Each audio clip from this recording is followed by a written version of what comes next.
Hello again. Welcome back to the Socially Sound podcast with myself, Sarah, and Kirsty.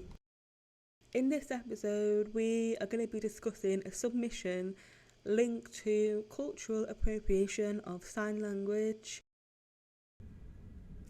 and hearing people taking over deaf spaces. This is going to be an interesting topic to discuss.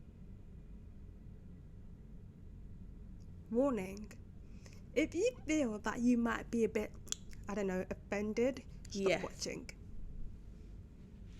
Definitely. Especially the hearing people. Oh. Okay. So, one thing linked to the cultural appropriation of sign language, I think there's a line between appreciating sign language. Like, I've seen some trends on TikTok which I can get behind, like learning ASL or learning BSL. I'm like, okay with those. But when you try to teach or you just ignore deaf people, you just put us aside and you don't spotlight us, uplift us, none of that. That's when it becomes a bit like, what are you doing? What's the purpose of this? Especially if they're like a coder or they say, oh, actually I'm learning from a deaf tutor or anything like that. They're giving like an excuse that said, I have a connection with the deaf community or my family's deaf. And it's like, you can be an ally, but you can't be at the forefront of sign language. Yes. You can, spotlight them, you can show people them, but you can't just be like, yeah, I'm going to speak for them. Yes. Did you do that?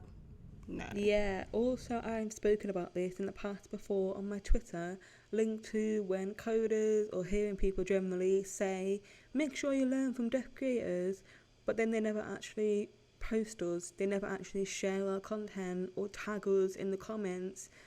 They never do that. They just say learn from deaf creators. Like, Who? Especially if the creator regularly posts deaf content and they're signing saying, my deaf dad or my deaf sister or someone, but they never actually show the deaf person. And then they say, learn from deaf creators. But you regularly post deaf content and you never... that's weird. That's suspicious. It's... what you say doesn't match what you do. Exactly. Then the other thing linked to hearing people in deaf spaces, well, there's something like... I'm going to speak from my experience in university. So I studied deaf studies and I really thought all my lecturers were going to be hearing and... Wait, no, not hearing. I thought all my lecturers were going to be deaf. Obviously, deaf studies is the title of the course. And I saw a few hearing lecturers and I was like, oh, okay. But at the same time, it was predominantly deaf lecturers. But I still had that feeling. It's not authentic. Yeah. No, it's you're just repeating information that was passed on to you by possibly a hearing person or even a deaf person. You chose to regurgitate that and take the role of a deaf educator. Why not give that responsibility to a deaf person to teach their history, their culture, their experiences, not you just subbing in and deciding I will stand for them? Why? Yeah. You've basically taken a deaf person's job to teach deaf studies. And also, when they try to say, oh, it's fine, I'm a coder, I'm like, you do realise there are deaf people that are coders too. Not all coders are hearing people. That's something that really annoys me. We keep making excuses for hearing people within deaf studies, the community, deaf spaces. Oh, they're coders. Like, I don't know. It's just my... Like, for example, I have a deaf mom, I have a deaf brother, but nobody calls me a coder. So, yeah. That's what I'm saying. That's all I'm saying. And some coders who are hearing say I'm deaf, and I'm like, No. No, you are not deaf, okay? Come on now. Let's be real. Let's be serious now. Come on. But let's not talk too much on that. We've already got a lot of hate through Instagram, and so what we're going to do is just pack that up. Yeah, let's move that over there. Yeah. But I think the main point for me is let deaf people speak for themselves. Let deaf people show their language themselves. It's great. Okay, let's say Instagram, for example. I don't like it when hearing people do sign songs, but you can repost someone's sign song, or you can interpret and show what they're saying, but make sure you spotlight them, which is fine. But it becomes a problem when you then take on the responsibility of sharing our experiences and benefit from that for yourself. You gain followers, you gain attention, you gain popularity, you gain opportunities. Especially TikTok creators. TikTok will run an event and invite people to, sign song, but you're hearing. Why are you going to showcase a talent that's not actually yours? Like, why would you take someone else's opportunity? That's when it becomes a problem.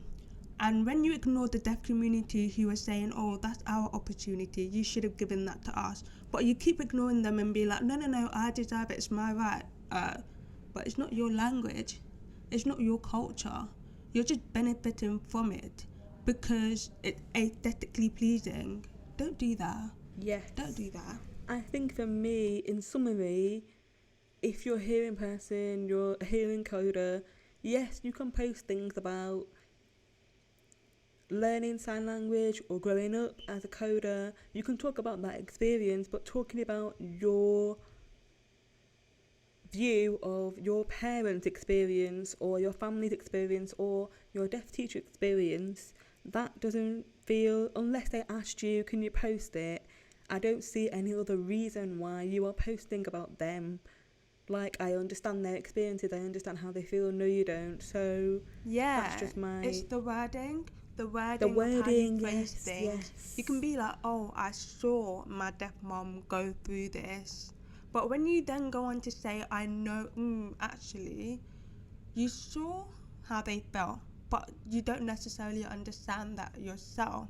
You can say you witnessed it, but it doesn't mean that you can then internalize that feeling and be like, yeah, it was my experience. Yeah. You witnessed it, but it wasn't your experience. So it's the way you say things, it's the way you explain things to make sure people understand, oh, you saw this happen. This person that it happened to, this is how they felt. And then you can say, oh, this is a shared experience within the deaf community. But to then go on and say, oh, this is our experience, this is what I've gone through. Yeah. But there's definitely a line, a boundary between sharing and spreading awareness and exploiting somebody's pain, their experiences. Make sure you stay behind that line. Yeah. And it's nice people want to educate, but just make sure you direct people to the actual source, to the actual people who they can then ask questions and find out information from. Don't take that responsibility to educate and make them think that you are the deaf person. You're the one with the experiences. No, make sure you say that, oh, I'm just giving you information, but you can go straight to where I got the information from. So I think it's just making sure that people actually show resources and deaf creators without actually taking on the attention for themselves. Or teaching sign language. Don't do that. Don't do that. Remember that. I let my level 1 BS out and then they do a sign song. But anyways, we're not going to be here to bully people. Just please don't teach or hop onto social media after learning 5 words in BSL or sign language and be like, yeah. And then people are like, oh my god, this is BSL. And you're like, yeah. Oh, this is so sick. Oh no, honey, don't do that. Don't do that. It's funny because people don't do that with spoken languages. Yeah. But you do it with sign language. But anyways, that's a conversation for another time. Another day, another episode, soon in the future. So, yeah. Okay. I think that's it. Yeah, really good discussion. Thank you for your submission. This is an ongoing conversation. A lot of perspectives are involved and opinions. This is our opinion and our perspective. Other deaf people have their own opinions. So please don't comment and be like, oh, I don't agree.